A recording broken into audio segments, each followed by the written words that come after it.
day! Welcome back to my YouTube channel. This is Tits, and for today's video, yan. So for today's video guys, is share ko sa inyo guys kung magkano na yung aking ilista or limit.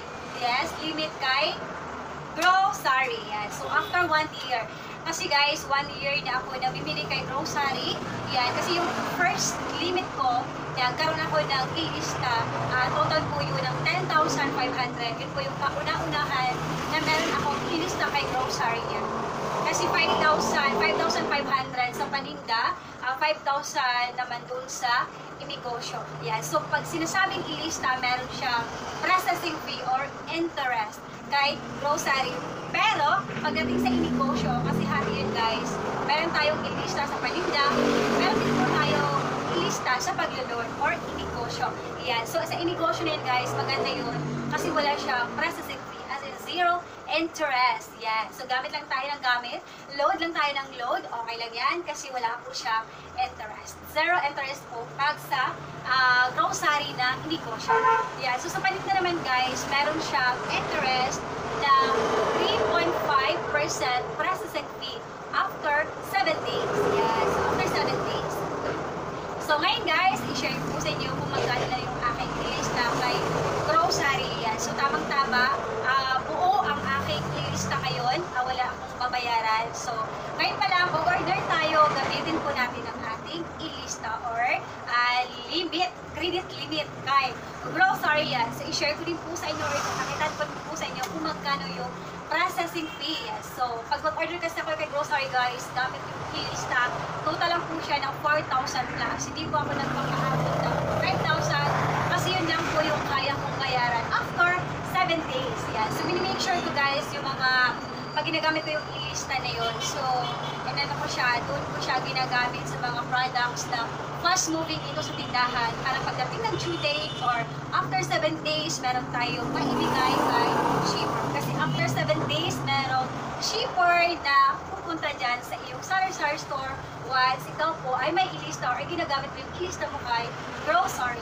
Yan. So, kasi yung ano guys, yung aking ilista, bayaran ko is every Monday. Kasi meron yung schedule na ganito yung bayaran ng ilista mo. Yan. So, after 7 days, yan. So, akin kasi ay tuwing Lunes ang bayaran ng aking ilista. So, ngayon guys, yan, sabay-sabay natin alamin kung magkano na yung aking ilista or credit limit ngayon kay grocery. Yan. So, let's start! So, ngayon guys, yan. So, check natin kung magkano na yung ating ilista kung tawagin sa grocery. Yan. So, after natin 1 year na ginagamit ang ating grocery app. Yan. So, lagi tayong nabimili kay grocery. Kadalasan talaga guys, sa grocery ako kumuha ng mga stocks na paninda dito sa sari-sari store. Yan. So, check natin guys. Yan. So, punta lang tayo dito sa grocery. Yan. So, check natin guys. As of now, wala akong ilista ngayon kay grocery.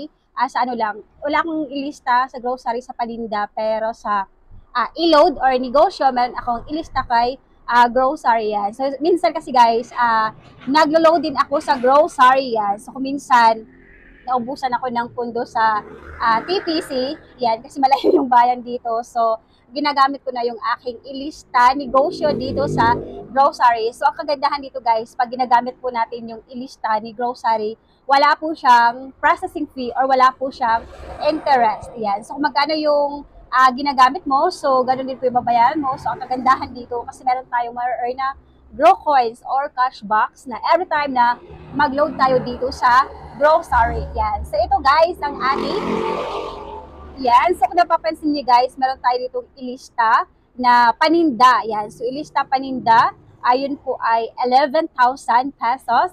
Yan. So walang ano yan guys, fix talaga yan, 11,000 kasi wala akong ilista ngayon. Yan. So, ginagamit ko siya guys. Minsan ginagamit ko siya pag kailangan ko na talaga mag-stocks dito sa tindahan. So, ginagamit ko lang yung ang aking ilista. Pinampamili ko siya sa mga fast-moving products. Yan. So, yung kagandahan guys, pag ginagamit natin yung mga ilista and then, so after 2 weeks or 14 days natin babayaran, after 7 days, ibig sabihin 2 weeks siya bago natin bayaran ng ating ilista.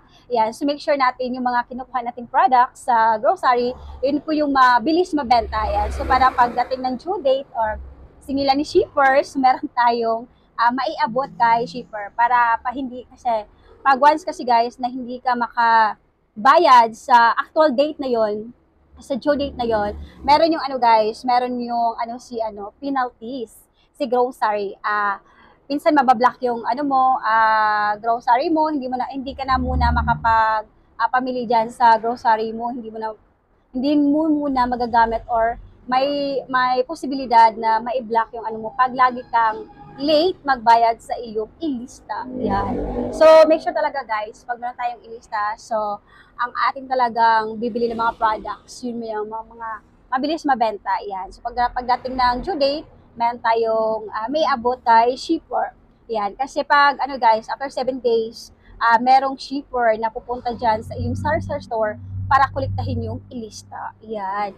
So, meron tayo dito guys. Yan. So, kung napapansin nyo guys, meron po tayo ditong, yes. So, ito guys, ito ang ating paninda. Yan. Sa 11,000 pesos, fix talaga yan. So, dito naman, meron po tayo ditong inegosyo. Yan. So, yung inegosyo natin guys, yun po ay 8,000 pesos. Yes, 8,000 to guys. So, meron tayo dyang nabawas na 4,000. Yes, 4,087. Yes, 4,087. 487 pesos. Tama ba? 487. Kasi 8,000 yung ating inegosyo. 7,513 plus 8,000. Yan, so meron tayo dyan guys, nabawas na 487 pesos. Yan, so yung singil naman nun guys is ngayong Lunes. Kasi ano yun lang yan, 1 week lang yan singilan yung inegosyo. Unlike sa paninda na yun po yung paninda is after 7 days. Pero talaga yung yung inegosyo, ang singilan is 1 week. Yan, so 1 week lang yan guys. Ang ating inegosyo kasi wala siyang processing fee. Yan, zero siya, zero interest. Yan, so ngayon guys, wala tayong babayarang paninda. So mag-order tayo ngayon. So ngayon po ay Tuesday, September 19. So bukas, meron tayong deliver kay oras ng deliver bukas kay grocery. So ngayon guys, mag-order tayo. Yan, so para bukas meron tayong deliver. So meron ako ditong na-add to cart. Yan, yun po yung aking na-add to cart. Yan, ito yung mga na-add to cart ko guys. Yan, so nag-a-add to cart na ako kasi hindi tayo magpapalagpas ng 5 PM ngayon. Kasi ang cut-off nila is 5 PM. Yes. So ito yung mga ina-add to cart ko. Yan, so ito yung yan. Ito yung ino-order ko ngayon guys. Yes, nagkapag-add to cart na ako. Meron tayong corned beef. Yan, so meron tayong star corned beef, Argentina corned beef, tapos mga dato puti oyster sauce, doughy donuts, yes, kasi ito guys, Dutch meal, chichar ni Mang Juan. Kadalasan dito mga chichirias. Yan, so ito yung guys, yan, meron tayong Marlboro Red, 3 kaha lang. Yes, kasi meron pa naman tayong red. Marlboro Lights, 2 kaha. Yan, so Mountain Dew, tig-isa-isa lang po yan. Yan, tag-isa-isa lang po ang ating order niya mga soft drinks. Meron tayong Nescafe Classic 5 pieces, Nescafe Creamy White 3-in-1. Yan, so isa lang po yan. Yan, so ganyan guys, pag nag-order tayo gamit yung ating ilista para pagdating ng kumbaga hindi na matitinggi or yan, Sunova.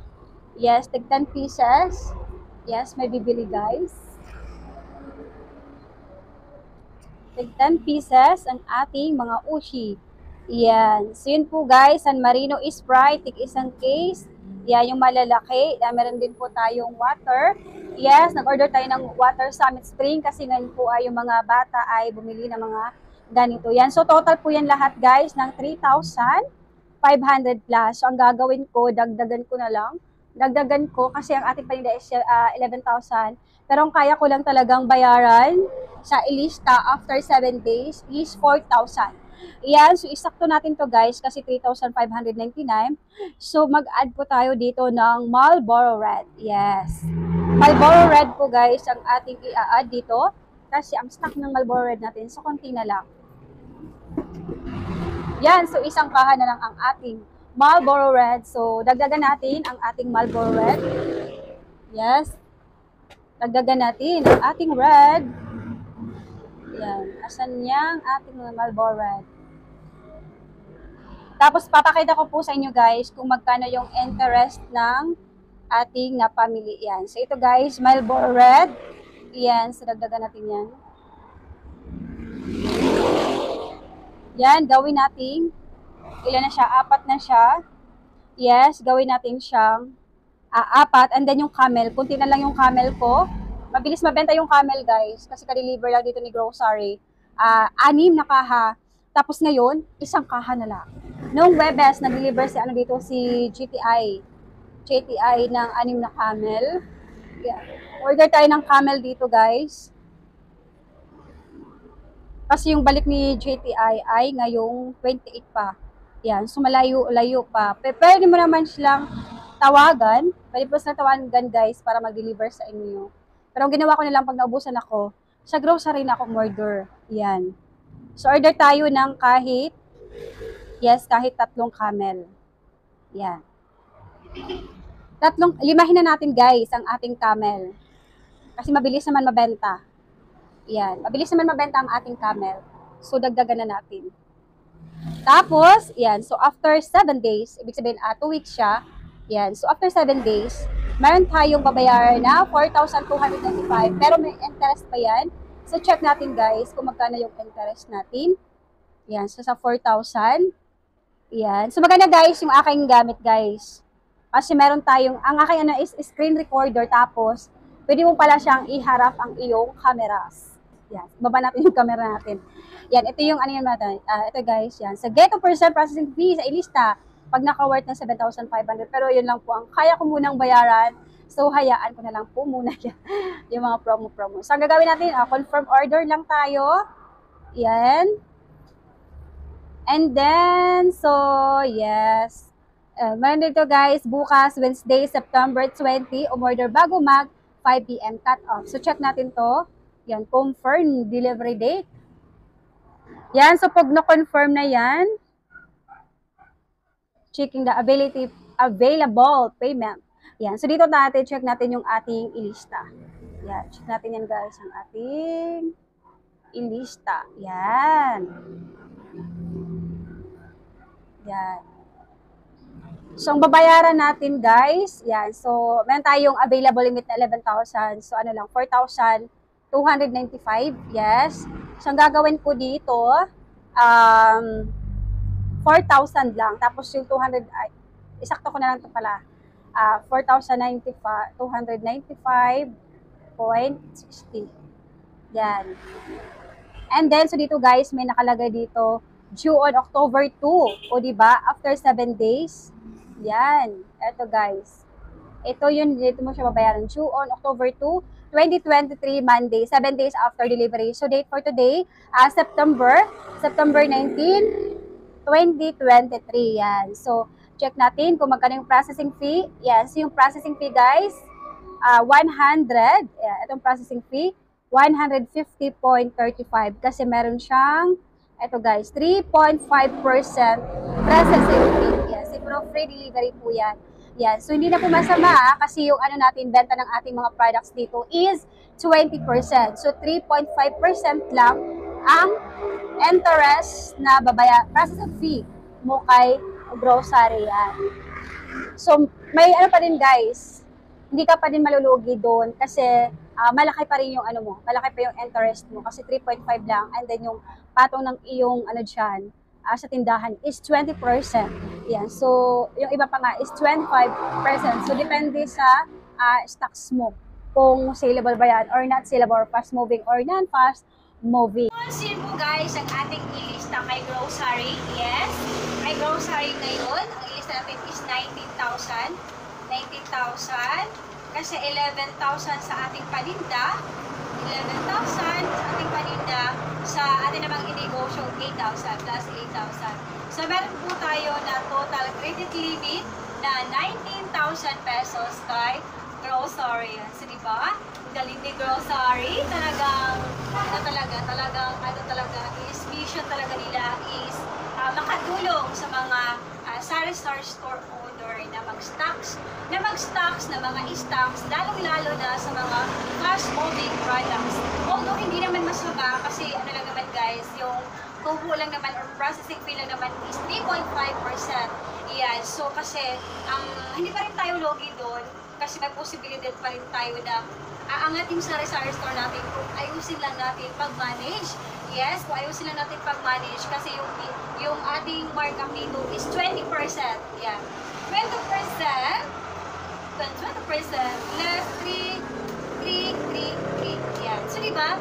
Ang laki pa din, guys, kasi 20% yung ating, 20% yung ating coupon. And then, yung kay grocery lang naman is 3.5.